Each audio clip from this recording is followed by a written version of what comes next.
everybody. Great to be here. I'd like to welcome my guest, Hala Choufany. She's the President of Middle East, Africa, South Asia for HVS. Hi, Hala. Please take a seat.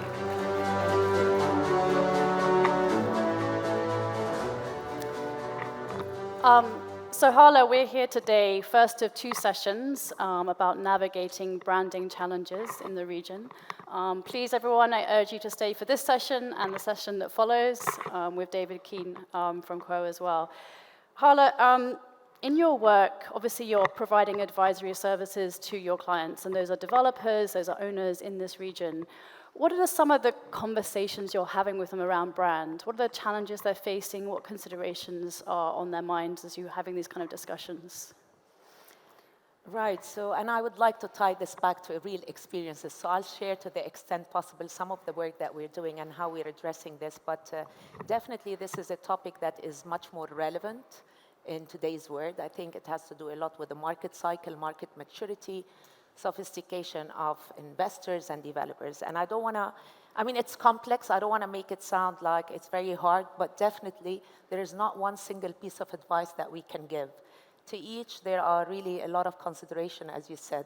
There are key considerations that are more macro-related. Right. So when I say macro-related, it has to do with the scale, it has to do with the internal capabilities, it has to do with the know-how, market dynamics, and market cycle. And then you look at the property level, or the micro level, and then you're looking at segmentation of the property, visitation, is it domestic, is it leisure?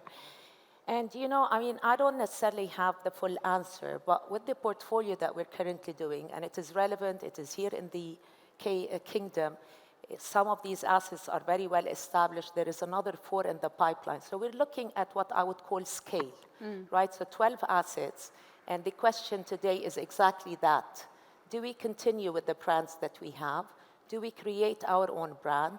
Do we swap from a management agreement to a franchise agreement? And guess what? Now that we've completed this exercise, it does confirm actually what I just said, that every single asset is very different. And more importantly, I'd probably add also is what is the owner's profile or the developer profile, right? So it sounds great, and the session earlier on was all about having fun. It sounds great and fun to create your own brand, but really the question is, what is the story? What is it that you're trying to sell? And how much capital you need to support that brand launch? So, and again, when we look at the international operators, and if we have operators in the room, they can challenge me or perhaps agree with me. Even within the international groups, some brands have done extremely well and were very successful, and other brands have really struggled, whether from market acceptance, growth strategy. So I guess, again, what I'm saying, it's very specific.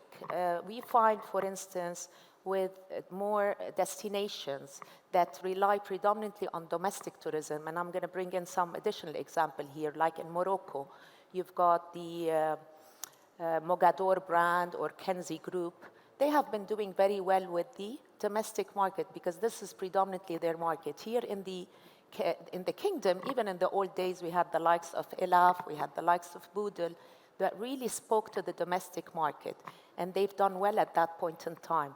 If we look at the regional brands, for instance, or homegrown brands, there are good examples, which is Jumeirah, for instance. They had a real story behind the brand, and equally, I could bring into this discussion also the Rotana Group. Yeah. That's a homegrown regional brand. Perhaps the similarity across all these is that it wasn't just purely creating a brand and a management company. It was also owning the real estate. Right. So there are multiple layers of complexities. Yeah. And as a boring financial advisor, that perhaps I'm not so much fun when it comes to brand and marketing, we're looking at optimizing the value of the asset. Exactly. So clearly our advice is, who can do both? Optimize the top line, because that's what the international brand, and granted, they can help you with the distribution. So they are making sure you have at least minimum bookings. But then who can also optimize the EBITDA for the owner? Right.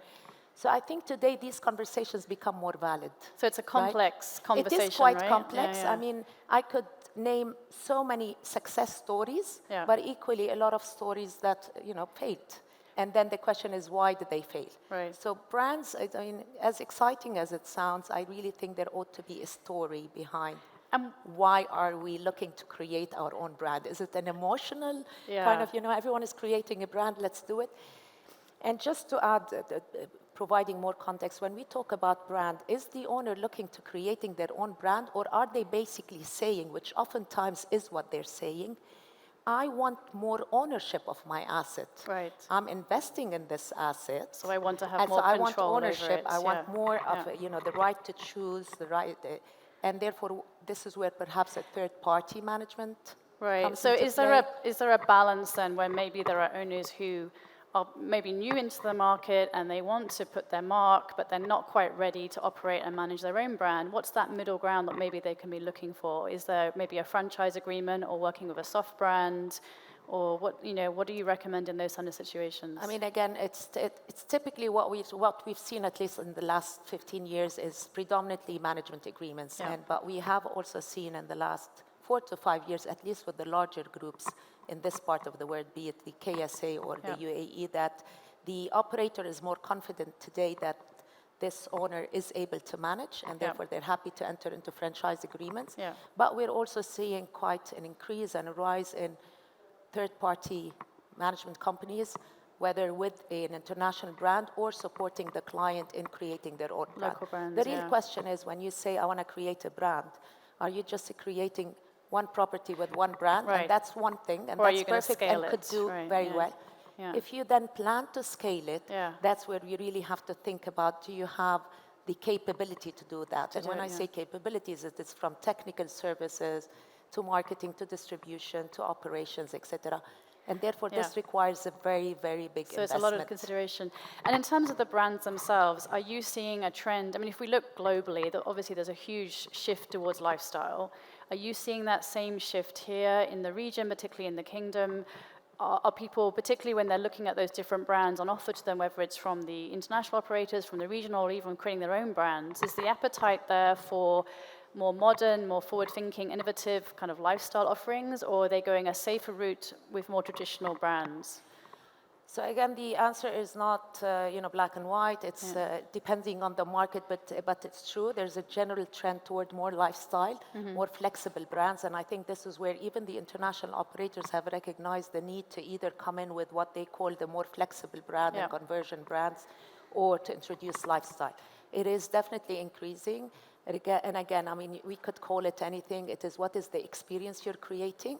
So what is that experience you're delivering? And more importantly, when the brands that have succeeded is because they had a very strong story and they were very consistent in delivering that story. Right? So if you're creating a brand, then you have to have a very strong story, and then you're going to be able to scale it out. And and clearly you could be a local player, and you could be a national player. But more importantly, if you're scaling up to become a regional and international player, then what does it take to do that? I think the bigger challenge vis-a-vis bringing in a management company in the early days is that to see the rewards of setting up and succeeding, it could be a good 10 to 15 years. I mean, it's not your typical ramp up where it's 3 to 4 years, right? So there's a much more investment being locked in order to be able to identify these opportunities and to grow. If we look here in the Kingdom particularly, I mean, there are a few local brands, there are some homegrown brands, but there's no one really dominating the market here. If we fast forward 5-10 years, what do you expect to see in terms of changes within the brand landscape here? Do you expect to see more success from local brands? Do you feel like the international operators are still going to dominate? What do you expect? I mean, I wouldn't be surprised if it follows a very similar trend to what we've observed in the UAE, or what we've observed in what is considered to be an emerging market and then a maturing market, right? So it is not uncommon today. The majority is management contracts, but we will see in the next. If the question is 10 to 15 years down the road, what we're already seeing as well when we're looking at negotiating on bringing in operators, the terms of these agreements have reduced significantly. So in the old days, when typically those agreements were 20 to 25 years, now we see the flexibility and operator willing to agree to 15 years. To shorter contracts, I mean, 10 would be a stretch, right? But I think there is much more openness. You have a more sophisticated owner.